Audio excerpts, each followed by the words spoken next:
ini saya akan menyampaikan perkembangan penanganan COVID-19 di Indonesia terkini. Berkaca pada pembelajaran di tahun-tahun sebelumnya, kita belum pernah berhasil melewati periode libur panjang tanpa kenaikan kasus.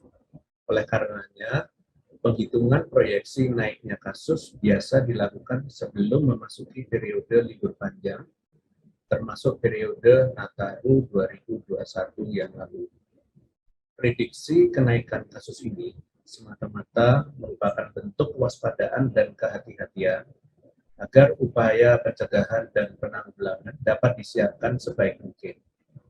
Namun, proyeksi yang telah dibuat nyatanya berbeda jauh dengan kondisi kasus aktual saat ini.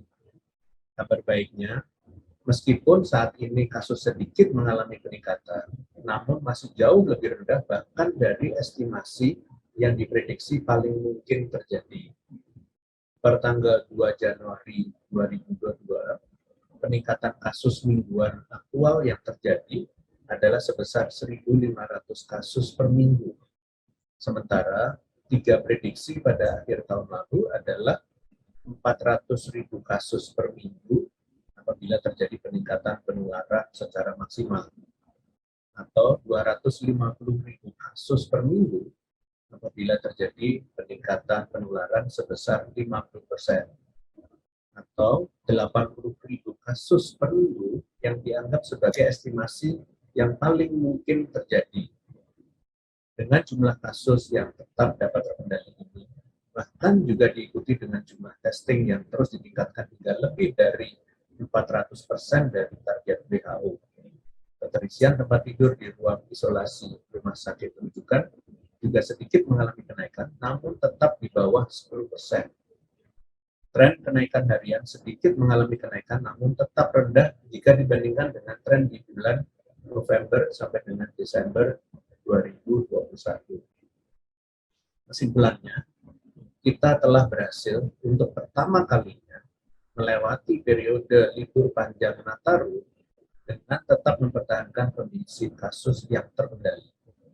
Saya apresiasi seluruh pihak, yaitu seluruh lapisan masyarakat yang telah patuh terhadap protokol kesehatan, dan juga pemerintah pusat dan daerah yang terus berkoordinasi untuk mempersiapkan fasilitas pelayanan kesehatan, pelaksanaan vaksinasi, dan pengawasan protokol kesehatan di tempat umum. Terlebih pula, kita berhasil mempertahankan kondisi ini di tengah keberadaan varian Omikron yang lebih menular dan berpotensi menyebabkan lonjakan kasus yang signifikan. Pembelajaran dari keberhasilan pengendalian kasus ini tentunya harus terus kita pegang sebagai modal ke depan, terlebih melihat saat ini masih terjadi sedikit kenaikan kasus.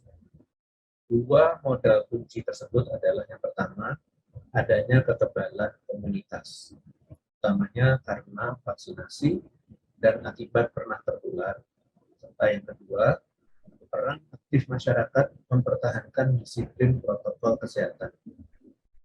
Dari sisi kekebalan komunitas, per tanggal 20 Januari 2022, capaian vaksinasi dosis lengkap telah mencapai 45,92% dari total populasi. Saat ini, pemerintah berdasarkan hasil zero surveillance juga sudah mulai melakukan antisipasi berupa strategi vaksinasi booster pada daerah yang kekebalan komunitasnya terbukti sudah berkurang. Program vaksin booster juga merupakan respons atas perluasan varian Omikron yang dapat menghindari kekebalan yang telah terbentuk sebelumnya. Dari aspek protokol kesehatan, terjadi tren peningkatan persentase provinsi yang patuh memakai masker dan menjaga jarak. Jika pada bulan Mei 2021 lalu hanya sekitar 30% dari total 34 provinsi yang patuh protokol kesehatan, saat ini angkanya meningkat menjadi lebih dari 60% dari 34 provinsi yang patuh protokol kesehatan. Saya mengapresiasi peningkatan kepatuhan ini, dan sudah seyogyanya kepatuhan menjalankan protokol kesehatan dijadikan bagian dari adaptasi kebiasaan baru yang harus terus dilaksanakan demi mempertahankan aktivitas masyarakat yang produktif dan aman COVID. Sementara itu, pemerintah juga telah menyiapkan langkah-langkah antisipatif melihat mulai adanya tren kenaikan kasus dengan penambahan fasilitas baik untuk keperluan karantina, isolasi, dan perawatan. Penambahan fasilitas tersebut antara lain penambahan tempat tidur Wisma Atlet Tower 4 dan 7, penyediaan rumah sakit dan hotel isolasi untuk PPLN sejumlah 949 tempat tidur, kemudian total Wisma Karantina 18.759 tempat tidur, dan hotel 16.021 kamar, serta penyediaan lebih dari 20 hotel karantina untuk jemaah umroh. Dari sisi kebijakan, pemerintah juga telah mengatur skema pelaku perjalanan luar negeri khusus untuk kegiatan berskala internasional melalui mekanisme travel bubble guna meminimalkan potensi penularan dan kenaikan kasus COVID-19. Selanjutnya saya akan mencoba menjelaskan karakteristik varian Omicron yang dalam kurang dari 2 bulan kemunculannya telah ditemukan hampir di seluruh negara di dunia. Bahkan lebih mendominasi dibandingkan varian sebelumnya, yaitu Alpha, Beta, dan Delta di beberapa negara. Hal ini menjadi penting agar kita senantiasa waspada dan berhati-hati dalam menyikapi kondisi pandemi COVID-19 terkini. Secara spesifik, fakta ilmiah terkini varian Omicron yang sudah dipublikasikan oleh para ahli ialah yang pertama, berbagai temuan ilmiah yang dirangkum oleh WHO menyebutkan varian Omicron menyebabkan kenaikan kasus yang lebih tinggi dibandingkan varian Delta karena lebih mudah menular. Hal ini disebabkan karena varian Omicron memiliki tingkat mutasi tinggi yang mempengaruhi kemampuannya dalam menginfeksi tubuh. Mencegah penularan sejak level individu adalah cara terbaik untuk mencegah lonjakan kasus. Yang kedua, masa inkubasi atau munculnya gejala sejak pertama kali terpapar virus cenderung lebih cepat daripada varian lain. Berdasarkan data awal seperti publikasi Bradel dan kawan-kawan tahun 2021 dan rilis dari CDC, median masa inkubasi varian Omicron cenderung lebih singkat dibanding varian sebelumnya. Yang ketiga, studi terbatas di Norwegia serta rilis technical briefing dari Inggris menyebutkan gejala pada varian Omicron tidak spesifik, namun disinyalir lebih ringan, terutama pada kelompok yang sudah memiliki kekebalan. WHO dan CDC merekomendasikan tindakan preventif sebagai upaya kunci sebab pada kelompok rentan masih dapat menyebabkan gejala yang parah bahkan kematian.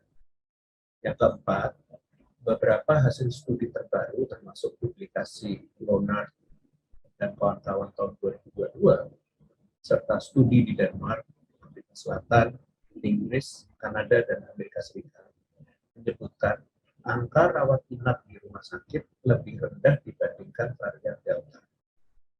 Walaupun kasus konfirmasi Omicron dianggap tidak akan banyak memerlukan perawatan intensif, namun jika kenaikan kasus terus-menerus tinggi, maka sistem kesehatan secara nasional dapat terancam akibat permintaan pelayanan di rumah sakit yang juga ikut meningkat. Terlebih pula, tingginya penularan dapat menempatkan populasi rentan dalam situasi yang lebih berisiko. Yang kelima, varian Omicron dapat menular pada orang yang pernah terinfeksi sebelumnya, karena diprediksi dapat menghindari kekebalan yang telah terbentuk akibat varian lainnya. WHO dalam rilisnya menyebutkan fenomena ini telah teramati dari hasil studi di Afrika Selatan, Denmark, Israel, dan Inggris. Orang yang sudah pernah terinfeksi tidak boleh abai menerapkan protokol kesehatan dan harus tetap divaksin sesuai prosedur yang telah ditetapkan Kementerian Kesehatan. Yang keenam, sejauh ini varian Omicron masih terdeteksi dengan alat diagnostik RT-PCR maupun alat diagnostik cepat rapid antigen. Meskipun demikian, hingga saat ini sensitivitas rapid antigen masih terus ditelaah seperti hasil studi terbatas Adamson tahun 2022. Oleh sebab itu, orang dengan hasil rapid antigen negatif, terutama yang bergejala dan kontak erat, disarankan melakukan tes PCR dan isolasi. Yang ketujuh, berbagai studi yang dirangkum oleh WHO menyebutkan bahwa vaksin berkurang efektivitasnya, namun masih banyak berperan dalam mencegah keparahan gejala dan kematian. Diketahui pula bahwa infeksi varian COVID-19 akan lebih efektif dicegah dengan vaksinasi booster. Selain itu, imunitas seluler atau non-antibody masih memproteksi kuat terhadap varian Omicron hingga 70-80%. Imunitas seluler terbentuk baik kepada orang yang pernah tertular maupun yang sudah divaksin. Yang kedelapan, WHO menyebutkan tidak ada dampak signifikan pada efektivitas pengobatan yang sudah dipakai untuk menangani kasus COVID-19 saat ini. Obat yang dipakai untuk varian sebelumnya masih efektif digunakan untuk Omicron. Penting untuk diingat bahwa kita masih menghadapi pandemi COVID-19 di mana varian Omicron bukan satu-satunya varian yang beredar. Untuk itu, maka hal-hal yang dapat dilakukan oleh masyarakat untuk mencegah penularan COVID-19 apapun variannya adalah menghindari tempat dan aktivitas yang berisiko tinggi yang dapat meningkatkan peluang penularan, seperti ruangan tertutup yang buruk sirkulasi udaranya, tempat keramaian atau kerumunan, dan interaksi yang terlalu dekat, misalnya percakapan jarak dekat. Dan yang kedua, bersedia untuk divaksin, terutama populasi rentan, termasuk lansia berumur di atas 60 tahun, penderita penyakit komorbid, dan masalah kesehatan lainnya seperti hipertensi, diabetes mellitus, penyakit jantung, dan penyakit paru-paru kronis. Berikutnya lagi, segera memeriksakan diri dan menghindari interaksi dan mobilitas ketika merasa kurang sehat, terutama mereka yang bergejala dan memiliki riwayat kontak erat. Tetap disiplin menerapkan protokol kesehatan 3M sebagai upaya yang paling mudah, murah, dan efektif untuk mencegah penularan. Sebagai update tambahan, saat ini sebagian besar orang yang tertular Omicron sudah kembali sehat di RSDC Wisma Atlet. Dari 745 orang yang teridentifikasi positif Omicron, 96% atau 717 orang sudah sembuh. Sementara 20 orang masih dalam perawatan. Sementara 689 atau 88% orang positif Omicron yang dirawat di rumah sakit sudah sembuh dan 88 orang lainnya masih dalam perawatan. Selanjutnya, saya akan menyampaikan beberapa perkembangan penanganan COVID-19 lainnya, yaitu pemerintah kembali memperpanjang PPKM di wilayah Jawa dan Bali melalui instruksi Menteri Dalam Negeri nomor 5 tahun 2022 yang berlaku dari hari ini tanggal 25 Januari 2022 sampai dengan 31 Januari 2022. Sebagai informasi, saya akan menyampaikan hasil asesmen 3 provinsi penyumbang kasus terbesar nasional, yaitu DKI Jakarta, Banten, dan Jawa Barat, di mana seluruh kota di DKI Jakarta berada pada level 2, seluruh kabupaten kota di Banten berada pada level 2, dan untuk kabupaten kota di Jawa Barat beragam pada level 1 dan 2, di mana level 1 yaitu kota Sukabumi, Kota Cirebon, Kabupaten Tasikmalaya, Kabupaten Sukabumi, Kabupaten Purwakarta, Kabupaten Pangandaran, Kota Banjar, Kabupaten Cirebon, Kabupaten Cianjur, Kabupaten Ciamis, dan untuk level 2 yaitu Kabupaten Kuningan, Kota Bogor, Kota Bekasi, Kota Bandung, Kabupaten Majalengka, Kota Tasikmalaya, Kota Depok, Kota Cimahi, Kabupaten Karawang, Kabupaten Indramayu, Kabupaten Bogor, Kabupaten Bekasi, Kabupaten Bandung Barat, Kabupaten Bandung, Kabupaten Sumedang, Kabupaten Subang, dan Kabupaten Garut. Selanjutnya, Satgas juga hendak mengumumkan surat edaran nomor 3 tahun 2022 yang mendukung program travel bubble antara Indonesia dan Singapura, sekaligus menjadi pedoman penyelenggaraan kegiatan yang tetap terkendali di tengah pandemi COVID-19 yang masih berlangsung. Sistem bubble yang akan diterapkan yaitu melalui pemisahan pengunjung yang memiliki risiko terpapar COVID-19 dengan masyarakat umum, baik akibat riwayat kontak atau riwayat bepergian ke wilayah yang telah terjadi transmisi komunitas.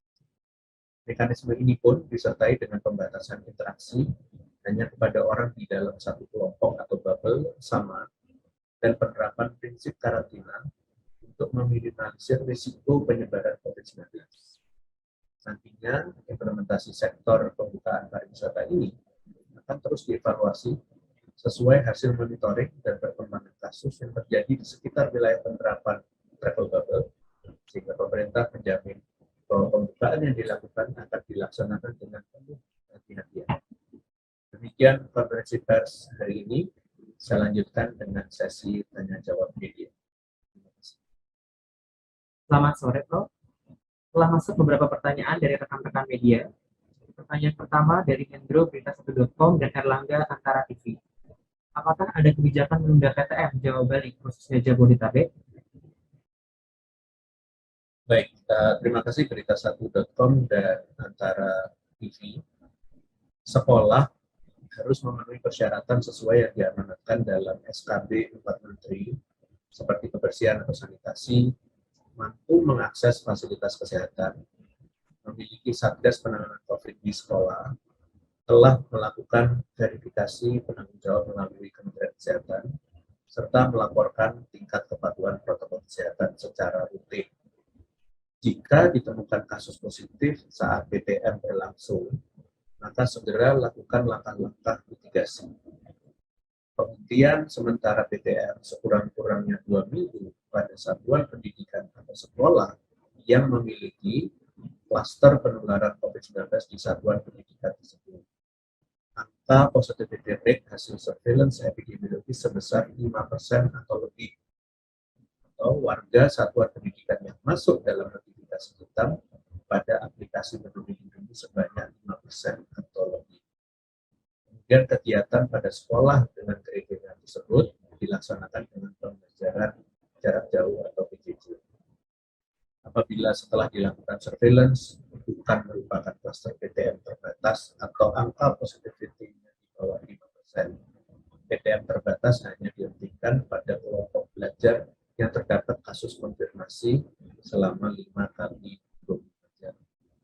Setiap satuan pendidikan dan pemerintah daerah semua harus siap dan responsif menangani kasus konfirmasi di daerahnya sesuai dengan aturan yang berlaku.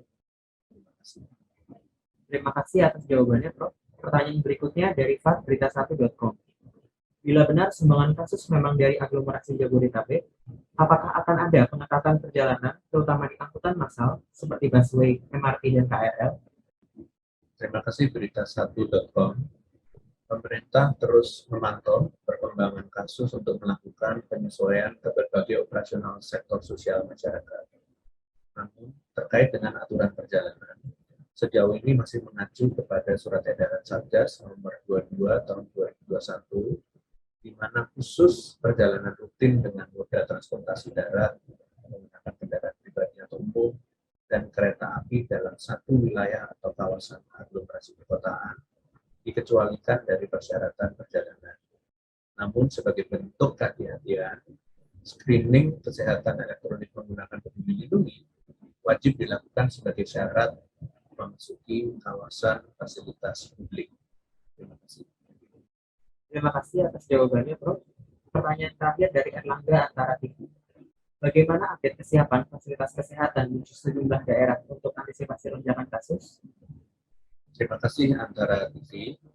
Diketahui bahwa sejak varian Omicron terdeteksi, kasus aktif mulai mengalami kenaikan.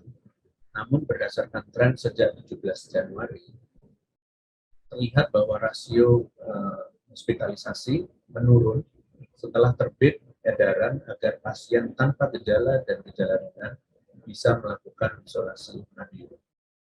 Walau begitu, pemerintah tetap waspada dan berhati-hati dengan melakukan langkah antisipasi penyediaan bed. Menurut data dari Kementerian Kesehatan secara nasional, telah dipasok sebanyak 80.000 bed. Per tanggal 23 Januari 2022, kapasitas bed yang tersedia untuk layanan isolasi ialah sebesar 93% dan untuk perawatan intensif yaitu 97%. Selain bed, pemerintah telah memasok obat-obatan serta alat kesehatan lainnya yang diperlukan untuk perawatan pasien positif sebagai satu kesatuan upaya kontingensi jika terjadi lonjakan permintaan rawat inap di kemudian hari. Baik, terima kasih atas pertanyaan dari para media. Dengan demikian konferensi pers berakhir. Terima kasih. Selamat sore. Wassalamualaikum